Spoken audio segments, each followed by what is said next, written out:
ल आज हाम्रो यहाँ भुटुवा पाक्दैछ। कुकमा हुनुहुन्छ। हजुरको नाम भन्नुहोस्। मेरो नाम भीम पौडेल। म आज अर्ग्यानिक दाउरामा आफ्नै पहिला हाम्रो बाबुबाजेले गरिदिएको संस्कार जस्तै आगोमा भुटुवा पकाएर हामी धेरै त छैन, हामी 2-4 जना साथीहरू आज रमाइलो गर्ने कार्यक्रम छ। सुरुवात हुँदैछ। यी तल माथि उता सब रेडी छ।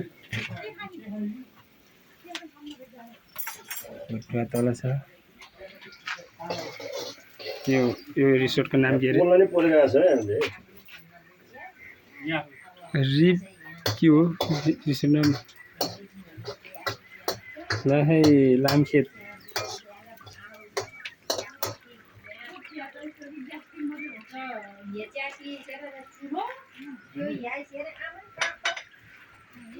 यो रिसोर्टमा